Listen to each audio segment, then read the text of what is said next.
what are the signs that someone may need help?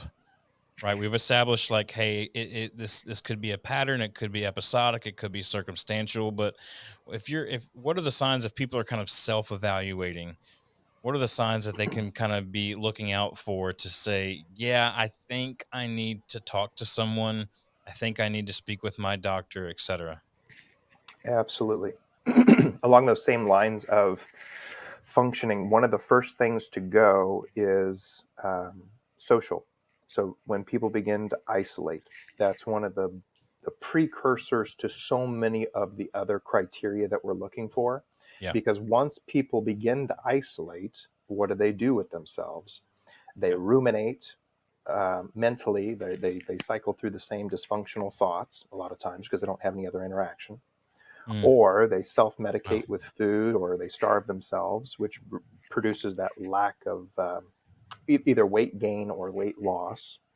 And then if they're not exercising and they're isolating, then they have an increased risk of becoming apathetic and losing motivation or interest in other things as they Uh-huh. further isolate. Wow. And it just becomes this snowball effect. So I'd say the early onset warning sign is I just don't want to go do things anymore, which was a real problem during the pandemic because people were forced to isolate for a period of time. Right. And a lot of people struggled to re engage culture and community. Mhm. And that's where we see a ton of social anxiety right now, especially in youth. Yeah. Um, but that's the early onset. When you really start to think of like, do I need to go see my doctor? It would be, what's my level of irritability? How is it impacting my relationships? What are people giving me feedback about a short temper or not being Mm, as productive as I was, not meeting those deadlines at work or relationally? Then, like, if it's really starting to impact those multiple areas of functioning, I really probably should go look at talking to my doctor because medication is about functioning. Medication does not um, solve any mental health disorder, even from wow. schizophrenia. If we think about the medication treatments, such as like Invega, which is an injectable, which is the Uh-huh. preferred method for schizophrenia because they're so prone to forgetting to take their medicine. Having a medication that lasts for a month that's injectable, it's solely about reducing those positive symptoms of hallucinations. Mm, Okay, it's just about functioning. It does not resolve the illness. It's solely about functioning. That's what medication is really about.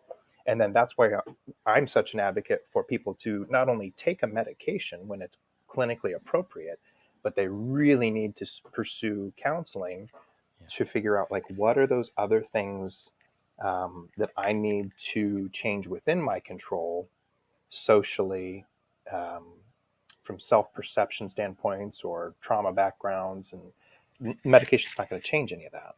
Yeah. Wow, that's such a good answer. There's so many things in there to unpack. Maybe a section where the person watching right now needs to just kind of go scroll back a couple of minutes and just re-listen to what you said there about isolation. And one thing I want to point out about isolation too, many people that may be watching this may find themselves in a healthy place right now mentally, but they also may have other people in their lives that are struggling mentally. And I think the things that you listed for us are not just self-warning signs, but they're also can serve as warning signs to those that we care about and those that we want to say, "Hey, I noticed um, you don't answer your phone anymore. I noticed that you don't come out hang out with us anymore. I noticed that you spend most evenings at home alone." And just start to kind of go, okay, I see this isolation pattern in you combined with I know you know, if you know this person well, you probably may know that they have experienced, whether it be mild or severe, some sort of trauma or big shift in their life. And you go, I'm gonna just kind of do a math equation here in my head and say, I know this about you. I know that the way you're acting right now is not normal for you. Plus, you're isolating yourself. I want to help you get help.